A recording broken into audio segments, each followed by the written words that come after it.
There used to be a saying that nobody ever got fired for buying an IBM computer.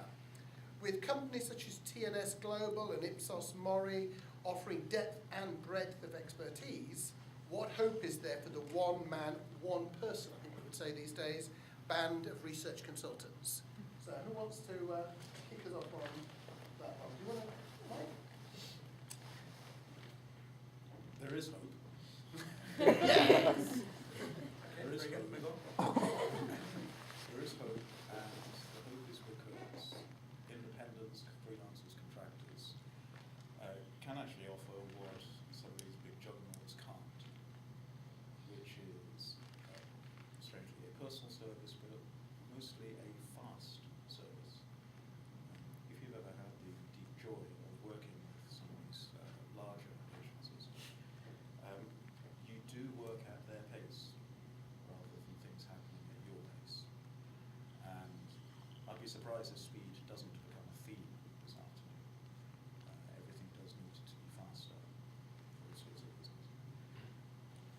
I think as well, what you can offer is there's a sort of cost transparency that comes with it. When you buy either a black box solution or you go to GfK and you say, please do me this job, and they say it's going to cost you this, it is hard to break it down. And the increasing influence of the purchasing departments on the research buying process means that transparency is a good thing. If you come in as an independent consultant, you yourself are a transparent cost, but also it is in your nature as well to make other things transparent, particularly if you end up being a project manager, which I would suggest is, when you're competing with these others, a very good role to be. A project manager outsourcing field work, analysis, those other elements of the project, you can make all these things transparent. You can be faster, you can be more personal, and you can be more transparent. Okay, we'll take. Okay, Ken I'm going to agree, but I'm going to say it's a threat. And I think the threat is that a lot of the bigger clients nowadays are insisting on using a lot of the bigger agencies. And one of the reasons is because it goes through procurements. And as soon as it goes through procurements, you've all seen, I'm sure, these documents that appear 560 pages long. You have to have your IT policy, your policy on this, your policy on that, policy on the other. And if you don't actually pass through the procurements process, you won't work for some of these companies. Because basically they say, are you on the list or not? If you're not, you're out. I mean, speaking of somebody who's sold some of these black box solutions, they're very Procrustean, and I think there's an opportunity, because when you buy them, you either get somebody really good, in which case they'll do a great job, or you get somebody really average, because the benefit of those big solutions to the big companies is any fool can run them. So I would say, make it your business to understand them, make it your business to know about those big systems, so that when your client says, I didn't really understand that, I didn't really get it, you can actually help. I think there's a genuine opportunity there.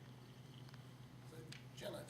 Well, as the only indie on the panel, what do I see as the benefits of indies? I mean, it's very much what is on the website for the Independent Consultants Group. We are expert, we've got a lot of experience, we can talk from a viewpoint very much authoritatively. I think when you're working with, if you're looking at specialist areas that, like myself, if you're going to some of the big agencies, you've got people who are generalists, so you don't really get that specialist insight, and you're having to pay for their time to get up to speed in an area which actually, if you go directly to somebody who's very expert, you're getting that for free, really. Good value for money, flexible, always there at the end of the telephone. You're not delegating to anybody else. So, but I can also see that for big projects, then there's possibly some concern from clients if they're going to a one-man band. What happens if they get run over by the proverbial bus? But I think increasingly, I'm certainly collaborating with other indies, and clients are very happy to take that as a solution, and working as a team. So, excellent. Becky, one of the areas where we see a lot of independence actually is in ethnography and anthropology. Why do you think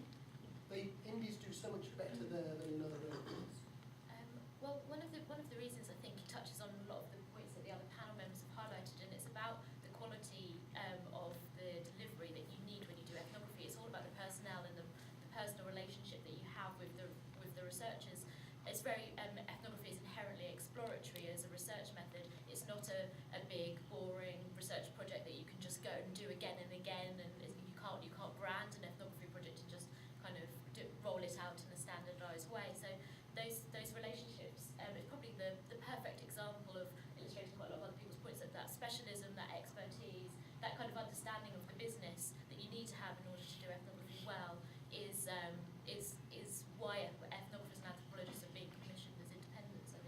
I think it's worth pointing out as well that Ken highlighted something that's really is very worrying in the industry at the moment about big companies forming exclusivity arrangements with the likes of WPP or Ipsos. I mean, I've had a few clients recently that say they can't work with us anymore because they've formed an exclusivity arrangement with one of those big companies. But at the time, you lose a good client, and actually our clients are really unhappy about it as well. They don't want to be forced to only work with a certain group of companies either.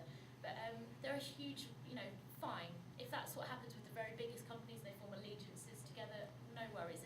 There are lots of other sorts of companies, medium-sized companies, smaller companies, that value the expertise and the personal relationships that smaller research agencies and independents bring. We don't need to work with, IHG was a really good example. Vodafone just signed an exclusivity arrangement recently. We don't need to work with them. We work with other people who value the skills that we offer. Okay, now we've got 2 or 3 questions related